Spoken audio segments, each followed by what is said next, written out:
తాకట్లో ఉన్న మీ బంగారాన్ని విడిపించి ఆ రోజు ఆన్లైన్ ధరకే మేము కొంటాం. Sharma gold company.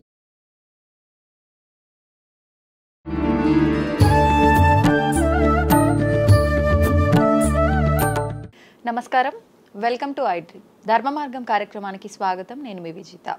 ప్రస్తుతం మనతో పాటు ఉన్నారు జ్యోతిష్య వాస్తు పండితులు, లలిత ఉపాసకులు శ్రీ శ్రీ శ్రీ నానాజీ పట్నాయక్ గారు. వారితో మాట్లాడి మరిన్ని విషయాలు తెలుసుకుందాం. నమస్కారం అండి. శ్రీమాత్రే నమః. వినాయక చవితి రాబోతోంది. నిజంగా అసలు వినాయక చవితి అనగానే మనకు నవరాత్రులు పురాతన కాలం నుంచి నవరాత్రులుగానే జరుపుకునేవారా? ఈ మధ్య కాలంలో నేను విన్నా లేదు ఒకటే రోజు తర్వాత రెండో రోజు నిమజ్జనం చేసేవారు అని చెప్పి. అది నిజంగా నిజమేనా కాదా?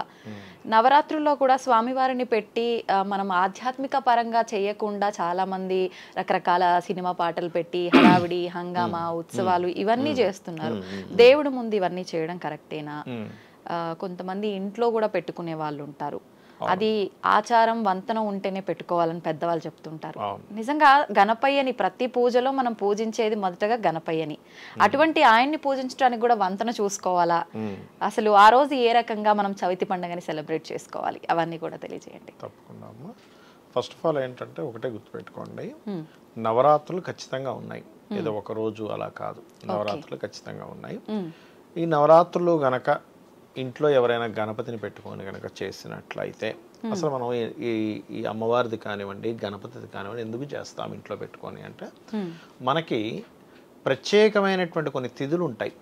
కొన్ని మాసాల్లో కొన్ని ఈ తిథి నుంచి ఈ తిథి వరకు దైవీ కళలు ఎక్కువగా ఉంటాయి ఆ సమయంలో. ఇప్పుడు ఈ మాసంలో గణపతికి సంబంధించినటువంటి కళలు ఇంట్లో మనకి ఆ 9 days కనుక పెట్టుకోగలిగితే కొంతమందికి కొన్ని ఇబ్బందులు ఉంటాయి. అలాంటప్పుడు కొంతమంది 3 రోజులు, కొంతమంది 1 రోజు, కొంతమంది 5 రోజులు, కొంతమంది 7 రోజులు ఇట్లా పెట్టుకుంటూ. అంటే ఇవి డేస్ కౌంట్ చేసుకోవాలా, రాత్రులు కౌంట్ చేసుకోవాలా? డేసే, అంటే 1 day మొత్తం 24 hours 1 day అట్లా తీసుకోవాలి. అయితే ఇక్కడ ఏంటంటే ఇంట్లో మనకి మీరు ఇందాక అన్నారు మాకు ఆచారం ఉందో లేదో అని. అసలు గణపతి విషయంలో కాదు, ఏ దేవతా విషయంలో కూడా ఆచారము మాకుంది లేదు అనేటువంటిది ఉండదు. ఎందుకు అంటే చాలామంది ఇప్పుడు చూడండి, లక్ష్మీదేవి మాకు ఆచారం లేదంటారు. మరి నువ్వు డబ్బులు ఎందుకు తీసుకుంటున్నావు? పనికి నువ్వు డబ్బు తీసుకో, లక్ష్మీ అంటున్నాం కదా, లక్ష్మీ స్వరూపంగా తీసుకుంటున్నాం కదా. అట్లా కదా. ఏంటంటే గణపతి మనకి ఇంకొక గొప్ప విషయం ఏంటంటే, మనం ఇంట్లో ఎవరైనా చనిపోయినప్పుడు పితృకర్మలు చేసేటప్పుడు కూడా గణపతి పూజ చేసేకే చేస్తారు. గణపతి పూజ చేయకుండా అసలు ఏదే ఉండదు, గుర్తుపెట్టుకోండి. ఏ కార్యక్రమం కూడా జరగకుండా ఉండదు. రెండవది ఏంటంటే, మీరు ఇందాక అన్నట్టుగా సినిమా పాటలు రకరకాల ఇవి పెడుతూ ఉంటారు చూసారా, అదంతా మనం డైవర్షన్ అవుతున్నాంగా. సినిమా పాట వినడం తప్పు కాదు. ఇప్పుడు ఎలా అంటే చెప్తాను చూడండి, చిన్న ఎగ్జాంపుల్ చెప్తాను చూడండి. ఎక్కడో ఏదో ఒక పెళ్లి జరుగుతుంది అనుకోండి, అక్కడికి వెళ్ళి మీరు చావు గురించి మాట్లాడతారా? ఎక్కడేదో ఒక చావు జరుగుతుంది, అక్కడ పోయి మీరు జోకులు వేస్తారా? లేదు. ఎందుకు వేయము? అది సందర్భం కాదు. కరెక్ట్ వర్డ్ వాడారు. అది సందర్భం కాదు, సమయం కాదు, సందర్భం కాదు. నువ్వు దేవతా సంబంధించిన ఎందుకు చేస్తున్నావు పూజ? అసలు ఎందుకు చేస్తున్నావు? నువ్వు ఇంట్లో పూజ కానీ బయట మనం నలుగురు చందాలు వేసుకుని పెద్ద పెద్ద విగ్రహాలు పెట్టేది కానీ ఎందుకు చేస్తున్నాము? ఆధ్యాత్మికమైనటువంటి విషయాలు అందరికీ తెలియజేయడానికి, అందులో పార్టిసిపేట్ చేసే వాళ్ళందరూ ఆధ్యాత్మికంగా ఉండడానికి. నువ్వు దానికోసం చేస్తూ అక్కడ నువ్వు ఎలా అయితే పలానా దగ్గరికి వెళ్తే పలానా మాటలు మాట్లాడుకున్నామని ఎట్లా అనుకున్నామో అది చేయకు. నువ్వు కావాలంటే సపరేట్గా ఇంట్లో విను, సినిమా పాటలు వినొద్దనో లేకపోతే ఎంజాయ్ చేయొద్దనో ఎవరు చెప్పట్లే. కానీ నువ్వు ఎక్కడ ఏ పని చేస్తున్నావు, లెటర్ను కూర్చొని నువ్వు ఆనందం తినవు, సింపుల్, అంతే కదా. కాబట్టి ఏంటంటే అక్కడ ఆ పనే చేయాలి, ఎక్కడ చేయాల్సిన పని అక్కడే చేయాలి, గుర్తుపెట్టుకోండి. అది అలాగే ఇంకోటి ఏంటంటే, చాలామంది ఏమనుకుంటుంటారంటే, ఏమిటిది విగ్రహం తయారు చేయడం ఏమిటి, మళ్ళీ తీసుకెళ్ళి నిమజ్జనం చేయడం ఏంటి అనుకుంటూ ఉంటారు. ఒక విగ్రహానికి ప్రాణప్రతిష్ఠ చేసిన తర్వాత మీరు నిత్యము చేయాలి దానికి పూజ, లేదా దాన్ని తీసుకెళ్ళి నిమజ్జమైనా చేయాలి. అది కాకుండా ఇప్పుడు పృథ్వీ అంటే మట్టితో చేసినటువంటివి ఏవైతే ఉంటాయో ఇవన్నీ కూడా మట్టితో చేసినటువంటి వాటిని ఖచ్చితంగా నిమజ్జనం చేయాలి. అది రూల్. అది అట్లాగా ఉంచేసుకుంటానంటే మీరు నిత్యము మరి ఇంట్లో చేయాల్సినటువంటిది ఏదైతే ఇంట్లో ఒక ఆలయంలో ఎలా ఉంటుందో అలా ఉండాలి ఇల్లు. అప్పుడు మరి అది కష్టం కదా, చేయలేరు కదా. ఈ 9 రోజులు ఎవరైతే చక్కగా నేల మీద నిద్రపోయి బ్రహ్మచర్యం పాటిస్తూ చేస్తారో వాళ్ళ ఇంట్లో వాళ్ళకి ఆ ఇంటికి దైవీ కళలు వస్తాయి. ఈ నవరాత్రులన్నీ కూడా చేయడానికి గల కారణం ఏమిటంటే ఇంట్లో ఒక దైవ సంబంధించిన ఎనర్జీ ఫామ్ అవుతుంది. 9 days ఎవరైతే చేస్తారో ఖచ్చితంగా ఫామ్ అవుతుంది. కుదరలేదు ఇందాక మనం మాట్లాడుకున్నట్టుగా 1 రోజా 3 రోజుల 5 రోజుల చేయాలి. ఓకే, అది. అయితే ఇంకొక చిన్న డౌట్ అండి, ఇప్పుడు గణపయ్య విషయానికి వస్తే ఆయన తలని ఖండించడం జరిగింది అని చెప్పి మనం కథలో వింటుంటాము. భగవంతుడు అలా చేయడానికి ముందు ఆయన అంటే అంత సృష్టికి కారణమే ఆయన అయినప్పుడు ఆయన అలా చేయడం కరెక్టేనా? అసలు ఆయన అలా చేస్తున్నప్పుడు ఎందుకు అమ్మవారు ఆపలేకపోయారు? అలా చేయడం ఏంటి అని చెప్పి రకరకాల డౌట్స్ ఉంటాయి దాని గురించి. ఇప్పుడు అమ్మవారి సృష్టి ఆయన అని ఆయనకు తెలీదా? ఒక క్షణం ఎందుకు ఆయన అది తెలుసుకోలేకపోయాడు ఇలా చేసే ముందని చెప్పి? మంచి ప్రశ్న వేశారు. నాకు చిన్నప్పటి నుంచి నాకు కూడా ఈ సందేహం ఉండేది. మన శాస్త్రాల్లో ఉన్న మూలాలు, దానికి ఉన్నటువంటి అసలు ఏమిటి జరిగింది అనే విషయం తెలుసుకున్నాక నాకు సమాధానం దొరికింది, చెప్తానండి. ఇప్పుడు ఉన్న వాళ్ళందరికీ కూడా ఇదే డౌట్. అదేంటి మరి ఆ యొక్క పరమేశ్వరుడు ఒక్క చూపుతో ఆయనకి జ్ఞానాన్ని ఇవ్వచ్చు కదా, నేను పరమేశ్వరుడు నువ్వు నన్ను ఎందుకు ఆపుతున్నావని. ఒక్క అమ్మవారు జ్ఞానాన్ని ఇచ్చి లోపలికి వెళ్ళొచ్చుగా, వచ్చేది ఈశ్వరుడు వస్తాడు ఇంకెవరు రారని చూపించవచ్చు. లేదా అమ్మవారికి తెలియదు, లోపల ఉండే అమ్మవారికి తెలియదా స్నానం చేసేటప్పుడు అంటే ఇంకా అమ్మవారి దగ్గర ఆ గణపతి తప్పితే ఇంకెవరు లేరా అంటే కాదు. ఇక్కడ అర్థం ఏంటంటే మూషికాసురుడు అని ఒక రాక్షసుడు ఉన్నాడు. మూషికాసురుడిని ఎవరు సంహరించారంటే గణపతి సంహరించాడు. ఆ రాక్షసుడు ఒక వరం పొందాడు. ఎటువంటి వరము అంటే ఇప్పుడు చూడండి, నరసింహస్వామి అవతారం ఎలా ఉంటుందమ్మా? ఉగ్రంగా, పైన సింహము కింద బాడీ. ఆ హిరణ్యకశిపుడు ఎలాంటి వరం పొందాడు? పగలు గాని రాత్రి గాని నా మరణం రాకూడదు, ఇంట్లో గాని బయట కూడా నా మరణం జరగకూడదు, ఆకాశము భూమి ఎక్కడ నా మరణం రాకూడదు, నరుల చేత అదేవిధంగా మృగము చేత రాకూడదు అన్నాడు. అప్పుడు ఏం చేశాడు నరసింహస్వామి? సగం మృగం సగం నరం. ఇంటి బయట కాదు లోపల కాదు, గుమ్మం మీద, పైన కాదు కింద కాదు, ఆయన తొడల మీద, ఎటువంటి ఆయుధాలతో కాదంటే అతను గోర్లతో చంపేశాడు. అలాగే మూషికాసురుడు కూడా ఒక గొప్ప వరాన్ని కోరాడు. ఆయన ఎలాంటి వరం కోరాడంటే ద్విజన్ముడు అయి ఉండాలి, సంహరించేవాడు అంటే 2 జన్మలు ఎత్తి ఉండాలి, ద్విరూపుడు అయి ఉండాలి అంటే 2 రూపాలు కలిగి ఉండాలి, అయోనిజుడు అయి ఉండాలి అంటే యోని చేత జన్మం అవ్వకూడదు అంటే కడుపు లోపల నుంచి రాకూడదు, బ్రహ్మజ్ఞానం అయి ఉండాలని కోరుకున్నాడు. అప్పుడు ఏం చేయాలి? వీళ్ళిద్దరూ జగత పితరవు వందే పార్వతీ పరమేశ్వరవు, ఆ మూషికాసురుని సంహరించాలంటే ఒక ప్రణాళిక జరగాలి. అందుకని అమ్మవారు ఏం చేసింది? చక్కగా నలుగుపిండితో ఫస్ట్ ఒక పిల్లవాడిని తయారు చేసింది. ఆ పిల్లవాడిని తయారు చేసి అక్కడ కాపలా. అమ్మవారికి తెలుసు ఇదంతా కూడా లేలా, ఈశ్వరుడికి తెలుసు. ఈశ్వరుడు వీళ్ళందరూ ఒక దగ్గర నుంచి వస్తున్నారు. ఎక్కడి నుంచి వస్తున్నారంటే గజాసురుడు అనేటువంటి ఒక రాక్షసుడు ఆత్మలింగం రూపంలో ఈశ్వరుని లోపల పెట్టేసుకున్నాడు. అప్పుడు ఈ విష్ణువు, బ్రహ్మ, ఈ నంది అందరూ అక్కడికి వెళ్ళి పాటలు పాడినట్టు కాబట్టి ఆ గజాసురుని సంహరించి ఈశ్వరుని తీసుకొస్తారు. వచ్చిన తర్వాత ఈశ్వరుడు తెలియదు, ఆ బాలుని చూసి ఒక ఇచ్చేలేడా, అతని శిరస్సునికి అందించాడు. ఒక జన్మ అయిపోయింది. ఇప్పుడు ఇంకో జన్మ ఎత్తాలంటే ఇంకో జన్మకి మళ్ళీ ఇంకొక శిరస్సు రావాలి. ఆ గజాసురుడు ఎలాంటి కోరిక కోరాడంటే, అతను ఈశ్వర భక్తుడు, నేను ఎలాగో చనిపోతున్నాను, నా శిరస్సు 3 లోకాలు పూజింపబడాలని కోరాడు. లేకపోతే అదే తలబెట్టొచ్చు కదా. అందుకని ఆ శిరస్సును తీసుకొచ్చి ఇక్కడ తగిలిస్తారు. ఇప్పుడు 3 లోకాలు పూజింపబడుతుంది కదా. 2 జన్మలు అయ్యాయిగా, 2 రూపాలు అయ్యాయిగా శిరస్సు. ఇది అయోనిజుడు అయ్యాడుగా, యోని నుంచి జన్మించలేదు, చక్కగా ఇదైంది. బ్రహ్మజ్ఞానం అయ్యాడుగా. ఇలాంటి 4 క్వాలిటీస్ ఉన్నటువంటి వ్యక్తితో ఆ మూషికాసురుడు సంహారం జరగాలి. అది ఒరిజినల్ గా ఉన్నటువంటి ఇది తెలియక మనందరం ఏమిటి నలుగు పిండితో బొమ్మం చేయడం ఏమిటి, ఆ ఈశ్వరుడు వచ్చి శిరస్సును ఖండించడం ఏమిటి, అమ్మవారికి లోపల ఉన్న అమ్మవారికి తెలియదా, ఈశ్వరుడు తెలియదా, ఇంత అజ్ఞానంలా వీళ్ళు అసలు ఇలాంటి వాళ్ళు మనల్ని ఎలా పాలిస్తున్నారు కూడా. కానీ అది కాదు నిజమైనటువంటిది. మనకి ఒరిజినల్ స్టోరీ తెలియక. ఇప్పుడు ఆ రోజు ప్రత్యేకించి గణపయ్యకి రకరకాల పత్రాలతో పూజిస్తుంటారు. ఇది దీని వెనకాల కూడా అంతర్యమైన. ఇప్పుడు మనకి చూడండి అమ్మా, ఆయుర్వేదంలో మనకి ఎలా మెడిసిన్స్ ఎలా తయారవుతాయి? మూలికలు, ఆకులు, పత్రాలు, మూలికలు కదా. మనకి శాస్త్రంలో ఈ కాలం ఏదైతుందో భాద్రపద మాసం వర్షాలతో ఉంటుంది. మనకి వర్షాలు ఉన్నప్పుడు ఔషధములు కావాలి. అవి రకరకాలుగా వస్తాయి. అలాగా కొన్ని స్మెల్ ద్వారా వస్తాయి మనకి. మీరు బాగా దట్టమైన చెట్ల దగ్గర వాకింగ్కి వెళ్ళండి, ఎయిర్ ఎంత బాగుంటుంది, చాలా ఫ్రెష్గా ఎంత బాగుంది అనిపిస్తుంది. అంటే ఆ స్మెల్స్ కూడా వస్తుంటాయి చూడండి చెట్ల నుంచి, ఆకుల నుంచి. ఇవి ఎప్పుడైతే మనం ఇలా ఆకు తీసి గణపతిని ఇలా అనుకుంటూ వేస్తుంటామో దానిలోంచి ఒక్కొక్కటి వచ్చి మన ఆరోగ్యాన్ని బాగు చేస్తుంటుంది ఒకటి. రెండవది గణపతికి గరికతోని పత్రములతోని పూజ చేస్తే గణపతి జ్ఞానప్రదాత. జ్ఞానానికి బుధుడికి సంబంధం ఉంటుంది. బుధుడికి ఆకులు సంబంధం బుధగ్రహానికి. అందుకే లలితా సహస్రనామాల్లో కూడా ఓం అపర్ణాయై నమః అనే మంత్రం కనుక చదువుకున్నట్లయితే అప్పులు ఉండవు అంటూ ఉంటారు. ఎందుకు? అపర్ణ అంటే పర్ణములు విడిచిపెట్టినటువంటిది. అమ్మవారు ఆకు కూడా ముట్టుకోకుండా తపస్సు చేసిందట ఈశ్వరుడు కోసం. అందుకని బుధుడుకి ఆకుకి సంబంధం ఉంటుంది కాబట్టి బుధుడు అప్పుల కారకుడు కాబట్టి అప్పులు తీరుతాయి అంటూ ఉంటారు.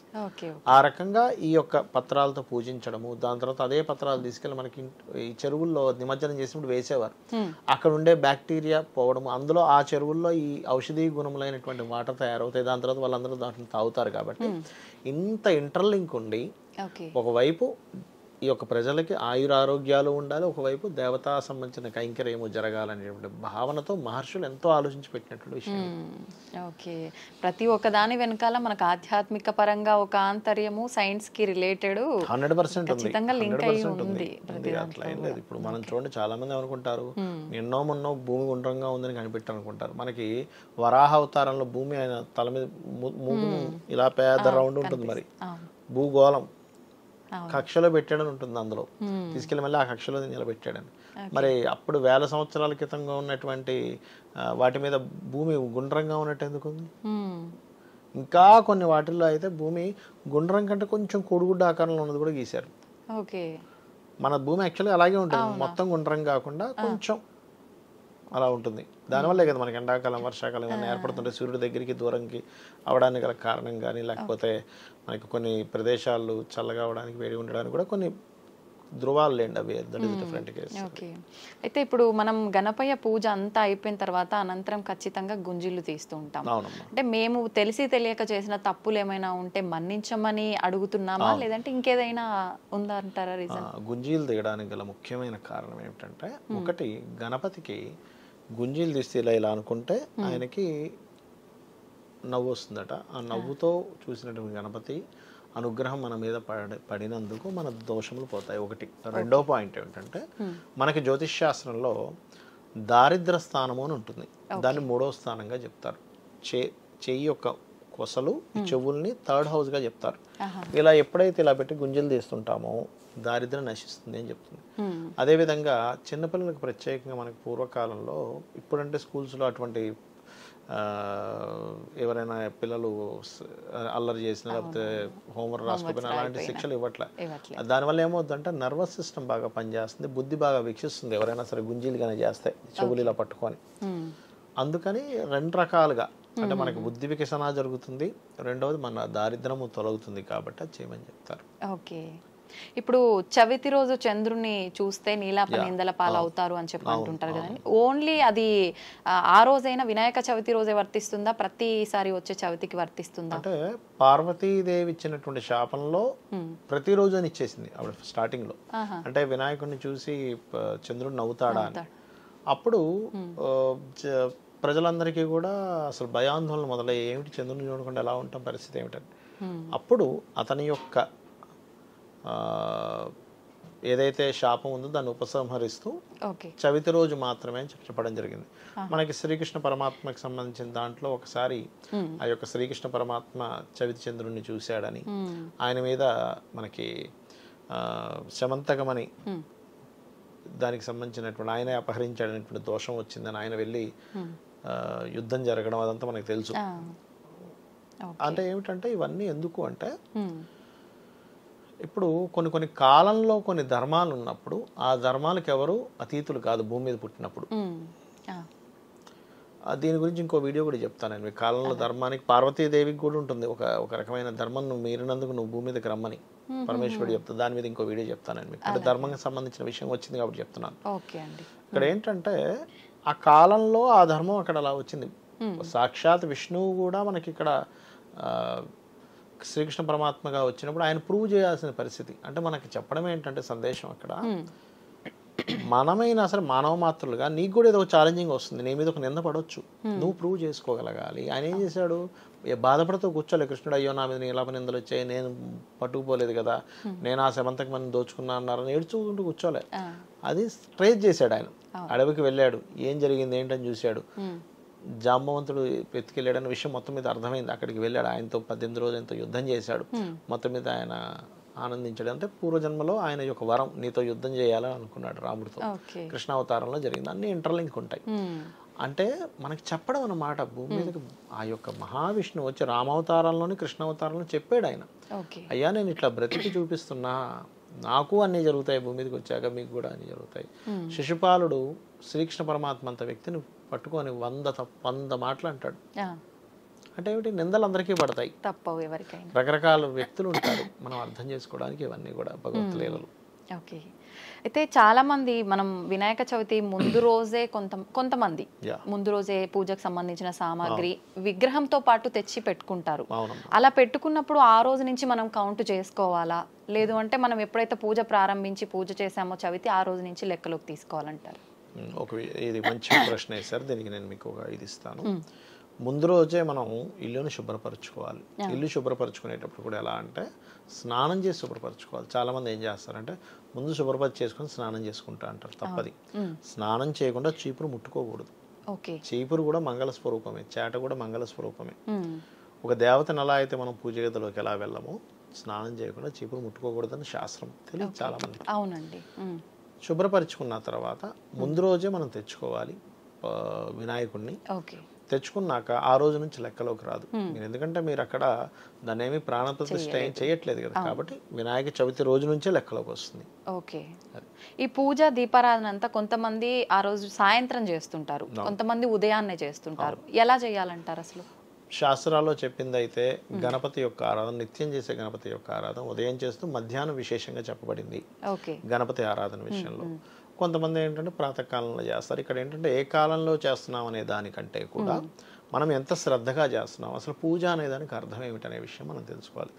పూర్వ జన్మ వైభవాన్ని జనింపజేసేది పూజ, లేదా పూర్వ వైభవాన్ని జనింపజేసేదాన్ని పూజ అంటారు. మీరు పూజ చేస్తున్నాము అన్నప్పుడు పూజ అంటే ఏమిటని కంప్లీట్గా తెలుసుకొని నేను పూజిస్తున్నాను, ఆ భగవత్ స్వరూపం అక్కడ ఉంది, నేను నన్ను ఎంత మనస్ఫూర్తిగా పూజిస్తున్నాను, ఎంత శ్రద్ధతో పూజిస్తున్నాను, ఇది తప్పితే ఇంకోటి ఉండకూడదు. అప్పుడు మీకు ఆ పూజ ఫలిస్తుంది. ఇంకోటి అంటే పూజ గురించి వచ్చింది కాబట్టి చెప్తున్నాను నేను మీకు. పూజలు ఫలించకపోవడానికి అనేకమైనటువంటి కారణాలు ఉంటాయి. అనేకమైనటువంటి కారణాలు ముందుగా తెలుసుకోవాలి. అవునండి. అది తెలుసుకోకుండా మనం పూజలు చేస్తున్నాం, అక్కడ పప్పులో కాలేస్తున్నాం. ఓకే, మరి ఏంటండి అవన్నీ? మీకు చిన్న ఉదాహరణ చెప్తాను ఏంటో అనే దానికి. ఇప్పుడు మనకి మీరు ఎప్పుడైనా సరే కృష్ణుడి బొమ్మలు కొన్ని ఉంటాయి, అందులో శ్రీకృష్ణ పరమాత్మ గోపికల చీరలన్నీ పట్టుకొని చెట్టెక్కి కూర్చున్నట్టుగా ఒక బొమ్మ ఉంటుంది చూడండి. గోపికలందరూ చీరలు మన నదిలో ఉండి కృష్ణ మా వస్త్రాలు ఇవ్వన్నట్టుగా వేడుకున్నట్టుగా ఉంటుంది ఒక బొమ్మ. అందరూ ఏమనుకుంటారు, ఏమిటి కృష్ణుడికి పని పాట ఏం లేదా, వాళ్ళ చీరలు పట్టుకుని ఆయన చెట్టు ఎక్కడం ఏంటి, వాళ్ళ వస్త్రాలు పట్టుకొని చెట్టు ఎక్కడం ఏంటి అనిపిస్తుంది. కాదు, అక్కడ జరిగిన విషయం ఏంటంటే వాళ్ళందరూ ఒంటి మీద వస్త్రం లేకుండా స్నానం చేస్తూ ఉంటారు. ఒంటి మీద వస్త్రం లేకుండా స్నానం చేసి మీరు కనుక పూజ చేస్తే ఆ పూజ ఫలించదు. వాళ్ళందరూ కాత్యాయని వ్రతం చేద్దాం అనుకుంటుంటారు స్నానం చేసి. అప్పుడు శ్రీకృష్ణ పరమాత్మ వచ్చి మీరు ఈ రకంగా కనుక ఒంటి మీద నూలు పువ్వు లేకుండా కనుక స్నానం చేసినట్లయితే మీ పూజ ఫలించదు అని చెప్పి వాళ్ళకి సందేశం చెప్పడానికి ఆయన వస్త్రాలను తీసుకెళ్ళి పైన పెట్టుకొని అప్పుడు కృష్ణ మమ్మల్ని అనుగ్రహించంటే ఆ యొక్క విషయాన్ని చెప్తాడు ఆయన. చెప్పి వాళ్ళ వస్త్రాలు వాళ్ళకి ఇస్తారు. చాలా మందికి తెలియక ఏం చేస్తారంటే షవర్స్ కిందది మొత్తం దిగంబరంగా స్నానం చేసి అబ్బా నేను హ్యాపీగా చేసుకుని పూజ చేస్తాను. ఆ పూజ అస్సలు ఫలించదు, గుర్తుపెట్టుకోండి. కౌపీన ధారణం అంటారు, అంటే కౌపీనం కట్టుకోవాలి. కౌపీనం లేదు ఇవాళ రేపు లోదుస్తులు ధరించవచ్చు, తప్పేం కాదు.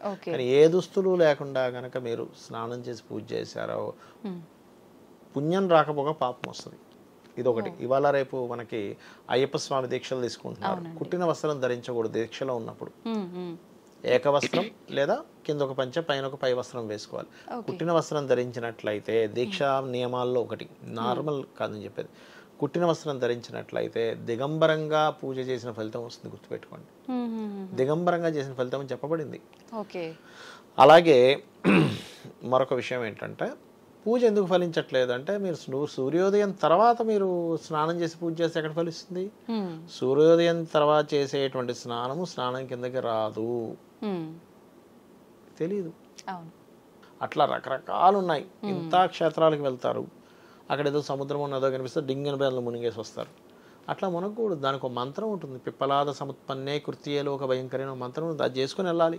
చాలా మంది చేసే మిస్టేక్ అంటే ఆ క్షేత్రానికి వెళ్ళామండి మాకు ఫలితం రావట్లేదు అంటే, ఎందుకు రాదు? క్షేత్రంలోకి వెళ్ళారు, మీ ఇక్కడ కొంత పుణ్యాన్ని సంపాదించుకున్నారు, లేకపోతే ఇన్ని రోజులు పూజ చేసిన పుణ్యం ఉంది, మీరు ఆ మంత్రం చదవకుండా ఒక రాయి వేసి మంత్రం చదవకుండా మీరు వెళ్ళారు, కాలు పెట్టారు, మీరు చేసిన పుణ్యం మొత్తం అది లాగేసుకుంటది. అదేది మనం ఇంత సంపాదించి బ్యాంక్ హ్యాక్ అయినట్టుగా. సీరియస్ గా ఇది ఎంతమందికి తెలుసు? పూజ ఎందుకు ఫలించట్లేదు అంటే ఇట్లాంటి తప్పులు అన్ని చేస్తున్నందుకు పూజలు ఫలించట్లేదు. అది అంటే ఎంతసేపు ప్రతి ఒక్కరు కూడా ఏం పూలు వాడాలి, ఏం నైవేద్యం పెట్టాలి, ఎలా డెకరేట్ చేయాలి, దీనిపైన ఉంటుంది ఫోకస్ అంతా. గానీ ఇవన్నీ తెలియనటువంటి విషయాలమ్మా అవి. ఇప్పుడు పలానా పుష్పాలతోని పలానా పత్రాలతో చేయడం అనేది తాంత్రికం. కానీ నువ్వేం మిస్టేక్ చేస్తున్నావు? ఇప్పుడు మీ చిన్న ఎగ్జాంపుల్ అమ్మా, మీ దగ్గర ఒక బ్యాంక్ అకౌంట్ ఉంది, ఫోన్ ఉంది. ఫోన్ అందరికీ ఇస్తారా? మీరు ఎక్కడ పెడితే అక్కడ పెడతారా? పెట్టరు. ఎందుకు పెట్టరు? దాంట్లో చాలా సీక్రెట్స్ ఉంటాయి, ఎవరైనా హ్యాక్ చేయొచ్చు. కార్డు ఎవరు పెడితే వాళ్ళు ఇవ్వం. ఎందుకు? అది హ్యాకింగ్కి గురయ్యే ఛాన్స్ ఉంది. అలాగే మన పుణ్యము కూడా హ్యాక్ అవుతుంది. అది చాలా మంది తెలియదు అది. అట్లా. మరి ఇప్పుడు పూజల విషయంలో అయినా, ఇప్పుడు ప్రత్యేకించి నవరాత్రుల విషయంలో అయినా, మనం చేసిన ప్రతి దానికి ఫలితం పొందాలంటే ఇప్పుడు మీరు చెప్పిన వాటితో పాటు ఇంకేమైనా మనం పాటించాల్సి? ఒకటమ్మా, ఒకటి గుర్తుపెట్టుకోండి, ఎప్పుడైనా కూడా మనము ఏమి చెయ్యాలో ఎంత అవసరమో ఏమి చెయ్యకూడదో తెలియడం కూడా అంతే అవసరం. అది చాలా ఇంపార్టెంట్, గుర్తుపెట్టుకోండి. ఏం చేయాలో తెలుసుకోవడం ఎంత అవసరమో ఏం చేయకూడదు అనేది తెలుసుకోవడం డబల్ అవసరం అమ్మ. ఎట్లా అంటే చెప్తాను చూడండి. ఇప్పుడు మీకు పూజ విషయమే మనం తీసుకుంటున్నాం కదా. పూజ చేసేటప్పుడు మనకు శాస్త్రం ఏం చెప్పిందంటే, పూజ గదిలో కూర్చున్నప్పుడు ప్రశాంత చిత్తుడుగా ఉండమని చెప్పింది.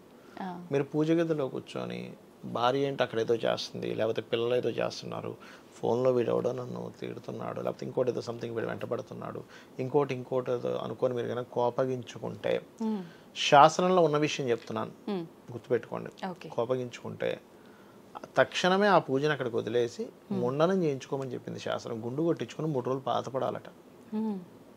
మీరు ఆ రకంగా కనుక పూజ చేస్తే దేవత అక్కడి నుంచి లేచి వెళ్ళిపోతుంది. కొంతమంది ఏం చేస్తారు, పూజ చేస్తూ సైకిల్ చేస్తుంటారు. ఏంటి నువ్వు ఎందుకు, నువ్వు పూజ ఎందుకు చేస్తున్నావు ఈ సైకిల్ చేయడానికి అయితే? రెండోది పూజ చేస్తూ గబుక్కున్నారు, సరే ఎందుకు రా పని చేస్తున్నావు అని వెళ్ళిపోతుంది దేవత. అక్కడి నుంచి ఉండదు మీకు. చేయకూడదు. అట్లా ప్రశాంతంగా పూజ చేస్తున్నావు అంటే దేవత అక్కడ ఉంది. ఆ కైలాసంలో శివుడు ఎలా ఉన్నాడో అక్కడ ఉన్నాడు శివుడు, అమ్మవారు అక్కడ ఉంది, ఆ మహావిష్ణువు అక్కడ ఉన్నాడు. దాన్ని మనం అర్థం చేసుకుని పూజ చేయాలి, ప్రశాంత చిత్తంతో చేయాలి పూజ.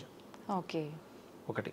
రెండవది ఏంటంటే, మీరు పూజ చేసిన తర్వాత ఇప్పుడు చూడండి నైవేద్యం పెడుతుంటారు చూసారా. ముందు రోజు ఒక ఇంట్లో హస్బెండో ఎవరో ఇంట్లో వాళ్ళు 1 డజన్ అరటిపళ్ళు తెస్తారు. చాలా మంది తెలియక ఏం చేస్తారు, అందులోంచి 2 అరటిపళ్ళు తీసుకుని ఇంట్లో పిల్లలు తింటారు. నెక్స్ట్ డే అందులోంచి 5దో 10దో మిగిలితే తీసుకెళ్ళి దేవతకు పెడతారు. అసలు అట్లా పెట్టకూడదు, అది ఎంగిల్ చేసిన కిందకు వస్తుంది. అదొక దోషం. మీరు పూజ చేసిన ఫలితం పక్కకు పెట్టి ఆ దోషాన్ని మీరు ఇది చేస్తున్నారు. అరటిపళ్ళు తీసుకొస్తే దేవుడి కోసం తీసుకొస్తే దేవుడికి సపరేట్, ఇంట్లో కొనడానికి తీసుకొస్తే ఇంట్లో కొనడానికి 1 డజన్ తెచ్చుకోండి. అంతేగాని 1 డజన్ అరటిపళ్ళు తీసుకొచ్చి ఇంట్లో నేను ఒక పండు తింటా రేపు పొద్దున మిగిలినవి పెడతా అనుకుంటే అది చాలా పెద్ద దోషం. సెపరేట్ బ్యాగుల్లో తెచ్చుకోండి ఇంట్లో తినడానికి. ఆ ఇంట్లో తినడానికి తెచ్చుకున్నది కూడా ఫస్ట్ దేవుడికి నైవేద్యం పెట్టి తర్వాత అందరూ స్వీకరించండి. శాస్త్రంలో ఇప్పుడు మీరు అన్నారు కదా చిన్నవని మనం మాట్లాడుకుంటున్నాం కదా, అన్నం పెట్టుకుంటాం చూసారా మనం ముందుని, దేవుడికి నివేదించకుండా తినేటువంటి అన్నము దోషభూయిష్టమైన అన్నంగా చెప్పబడింది. భగవద్గీతలో చెప్పాడు ఈ విషయాన్ని చాలా స్పష్టంగా. మీరు కనుక దేవుడికి నివేదించకుండా తింటే మీరు పాపపు సొమ్ము తింటున్నట్టు అయినట్టు. నేను కష్టపడ్డాను కదండి అంటే కుదరదట. ఎంతమందికి తెలుసు చెప్పండి. మరి అక్కడ పాపం వస్తుంది ఆ రూపంలో.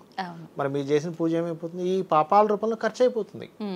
ఇంకోటి ఏంటంటే, చాలా మందికి పూజలు ఫలించకపోవడానికి కారణం చెప్తాను చూడండి. చిన్న ఎగ్జాంపుల్ చెప్తా. ఒక వ్యక్తికి హార్ట్ ప్రాబ్లం వచ్చిందమ్మా. హార్ట్ ప్రాబ్లం వచ్చినప్పుడు ఏం చేస్తాడు మనిషి, LDL అంటే కొలెస్ట్రాల్ ఎక్కువ వస్తుందేమో చూసుకుని తగ్గించుకుంటూ ఉంటాడు. ఒక పక్కన డాక్టర్ గారి దగ్గరికి వెళ్తే ఆయన స్టంట్ వేస్తాడు. దానికి సపరేట్గా ఒక విభాగం ఉంటుంది. అవునా? అంతే. అట్లాగే ఒక వ్యక్తికి ఉదాహరణకి ఆయన జీవితంలో వివాహం అవ్వట్లేదు అనుకోండి. వివాహం అవ్వకపోవడానికి గల కారణం ఏ గ్రహము, దానికి ఏ పూజాది కార్యక్రమం చేయాలో అది చేయాలి. అంతే. అది వదిలిపెట్టి నేను పలానా దగ్గరికి వెళ్ళాను అవ్వలేదు, పలానా ఇంకోటి ఏదో అష్టోత్తరం చదివాను అవ్వలేదు, ఇంకో ఏదో చదివాను అవ్వట్లేదు అంటే ఎట్లా? అది ఎలా ఉంటుందంటే హార్ట్ ఆపరేషన్ చేసే డాక్టర్ దగ్గరికి వెళ్లకుండా, కార్డియాలజిస్ట్ దగ్గరికి వెళ్లకుండా మీరు ఇంకోటి ఏదో పని చేసినట్టుగా ఉంటుంది పరిస్థితి. న్యూరో సర్జన్ దగ్గరకో లేకపోతే మోకాలు నొప్పులున్న వాళ్ళ దగ్గరికి వెళ్ళి నాకు ఇది ఉందండి అంటే ఆయన ఏం చేస్తాడు? అంతే.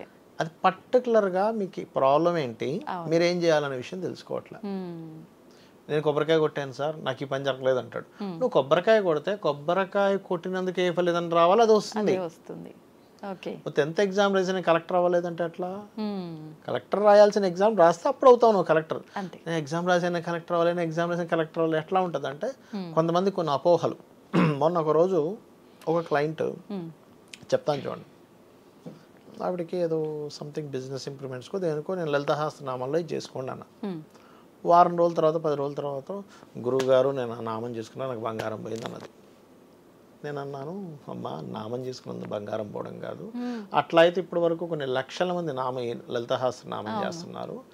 లలితా సహస్రం నామం చేసిన ప్రతి ఒక్కరికి బంగారం పోవాలిగా, మరి నీకు బంగారం పోయేది రాసి పెట్టింది, లేదా పెద్దదేదో పోవాల్సిన దాన్ని ఇంత చిన్న దానిలో పోగొట్టాడు భగవంతుడు. అంతేగాని నామం చేసుకున్నది బంగారం పోవడం కాదు. అలా అని పోయిన వాళ్ళందరూ నామం చేస్తున్నారా? బంగారం పోయిన వాళ్ళందరూ లలిత సహస్రనామాలు చేస్తున్నారా? కాదు. పోయిన వాళ్ళందరూ చేయట్లేదు, చేస్తున్న వాళ్ళందరూ పోవట్లేదు. అంటే మీరేంటి లాజిక్ పట్టుకోవాల్సింది ఏంటంటే మీకు ఎక్కడో కర్మలో పోయేది ఉంది, మీరు ఎక్కడో అజాగ్రత్తగా ఉన్నారు, అశ్రద్ధగా ఉన్నారు, ఎక్కడో జరిగింది, అది పట్టుకోండి. ఇది కాదు మీరు అర్థం చేసుకోవాల్సిందని. అంటే మనిషి రకరకాలుగా అర్థం చేసుకుంటాడు. మనం ఏదైనా చేసినప్పుడు ఏమైనా జరిగితే దీనికే జరిగింది, దీనివల్లే జరిగిందేమో, అదేదో నేను ఎర్ర చొక్కా వేసుకుంటే వర్షం పడ్డాడు అన్నట్టుగా ఉంటుంది పరిస్థితి. కాబట్టి ఏవేవో డాట్స్ కలిపేసుకొని అజ్ఞానంలో కొన్ని అనుకుంటాం, అది తెలుసుకోగలగాలి. దెన్ షీ రియలైజ్, అవునండి కరెక్టే, నాకు దానివల్ల కాదనిపించింది కానీ ఎందుకు నాకు చెప్పుకోవాలనిపించింది అన్నదా. నిజంగా ఏం చేసినా అది మంచి అయితే ఎక్కువ మనం ఏం పట్టించుకోం, కానీ ఏదైనా చెడు జరిగింది అంటే ఖచ్చితంగా ఫోకస్ అంతా దీని వల్లే, ఇది ఇంకోసారి చేయొద్దు అనే కాన్సెప్ట్ లోనే వెళ్తారు. చాలా మంది నన్ను అడిగారు, ఏమంటే మీరు లలితా సహస్రనామాలు చేస్తే అమ్మవారు ఎంతో మంచిదని ఏ ప్రామాణికతతో నాకు చెప్తున్నారండి అన్నారు చాలా మంది. ఆ నామాల్లోనే ఉందయ్యా, నామపారాయణ ప్రీత నంది విద్యా నటేశ్వరి అని ఉంది. నామపారాయణ ప్రీత, నా నామాన్ని చేస్తే నేను ప్రీతి చెందుతానని ఉంది. ఆవిడే చెప్పిందిగా, వసంజాతి వాగ్దేవతలే చెప్పారు నామపారాయణ ప్రీత అని. ఆవిడ నామాన్ని పలికితే ఆవిడ ప్రీతి చెందుతుంది. ఆవిడ ప్రీతి చెందితే ఆవిడ చూపు మన మీద పడుతుంది. మన మీద ఆవిడ చూపు పెడితే మన యొక్క జీవితం అద్భుతంగా మారుతుంది. అది. అంటే వినాయక చవితి రోజు ప్రత్యేకించి కలశ స్థాపన కూడా చేయాలండి, కలశారాధన ఇంట్లో చేస్తారమ్మా. అంటే కొంతమంది కలశం పెట్టుకునే అలవాటు ఉంటుంది, కొంతమందికి ఉండదు. వీళ్ళే పెట్టుకోవాలి, వీళ్ళు పెట్టుకోకూడదు అని ఏమీ లేదు. కలశం అనేటువంటిది ఏంటంటే మీ సంకల్పాన్ని మరింత దృఢపరుస్తుంది, ఇంకా నిష్టగా చేయాలి. అది చాలామంది నన్ను అడిగేవారు కూడా, ఎట్లా అంటే రామకృష్ణ పరమహంసకి ఒక మాల తిప్పితే దేవత ప్రత్యక్షం అయ్యేదట. తెలుసా? మీరు విన్నారు ఎప్పుడైనా? మీరు రామకృష్ణ పరమహంస గారు ఒక్క మాల తిప్పాడు అనుకోండి, లక్ష్మీదేవి గురించి లక్ష్మీదేవి కనబడేది. కాళికాదేవి గురించి ఒక మాల తిప్పితే కాళికాదేవి కనబడేది. విష్ణువు గురించి ఒక మాల తిప్పితే విష్ణువు కనబడేవాడు. ఆయనకి అసలు అట్లా ఎట్లా పాసిబుల్ సార్, మాకు ఎప్పుడు పాసిబుల్ అవుతుంది అంటే కంప్లీట్ కాన్సన్ట్రేషన్ దాని మీద పెట్టాలని చెప్పేవాడు. అది మాకు కుదరట్లేదండి కాన్సన్ట్రేషన్ అంటే. ఒకటే మాట అంటాను నేను, ఇప్పుడు ఒక మనిషి ఉన్నాడమ్మా, ఆ మనిషిని నీళ్ళల్లో తలబెట్టేసేయండి, కాన్సన్ట్రేషన్ ఎక్కడ ఉంటుంది? ఊపిరి మీద ఉంటుంది, ఊపిరి మీద ఉంటుంది, ఎప్పుడు బయటకు రావాలని ఉంటుంది, ఇంకెక్కడ పోదు కాన్సన్ట్రేషన్. అప్పుడు ఏ కాన్సన్ట్రేషన్ ఉంటుందో మంత్రం చేసేటప్పుడు కూడా ఆ కాన్సన్ట్రేషన్ ఉంటే రామకృష్ణ పరమహంస కనబడ్డట్టుగా మనకి కూడా కనబడుతుంది భగవంతుడు. ఏకాగ్రత, కంప్లీట్ ఏకాగ్రత, ఇంకేం ఆలోచన ఉండదు అప్పుడు. అరే నన్ను తీయంటారు, నేను బయటికి రావాలనుకుంటాడు, ఇంకా వేరేది ఏం ఆలోచించాడు, ఆస్తి ఆలోచించాడు, ఏం ఆలోచించాడు, నా ప్రాణం పోతుందని ఆలోచిస్తాడు. అంత కాన్సన్ట్రేషన్ మంత్రం చేసేటప్పుడు ఉండాలి. లేదా ముక్కు పట్టుకుంటాం ఇట్లా, వదులు అంటాం. అంటే మొత్తం ఆ కాన్సన్ట్రేషన్ మైన్యూట్గా అక్కడికి ఎంతకు వెళ్తుందో మంత్రం అట్లా వెళ్ళిపోవాలి మన ఆలోచన. అప్పుడు భగవంతుడు ఇమ్మీడియట్లీ ఒక మాల కూడా కనిపిస్తాడు. కానీ మనం చేయలేం, ఆలోచనలు రకరకాల పది విధాలుగా తిరుగుతాయి. అవునండి. సంతోషం అండి, చాలా మంచి విషయాలు నిజంగా మా అందరికి ఈ డౌట్ అందరికి వచ్చిందని అయితే చెప్పను, చాలా తక్కువ మందికే వచ్చి ఉంటది వినాయకుడికి సంబంధించిన ఇందాక మీరు మాట్లాడింది. లేదమ్మా చాలా మందికి వచ్చింది. నిజంగా ఒక మంచి డౌట్ క్లియర్ అయిందని చెప్పాలి ఈ వీడియో తోటి. సంతోషం అండి, ధన్యవాదాలు. శ్రీమాత్రే నమః.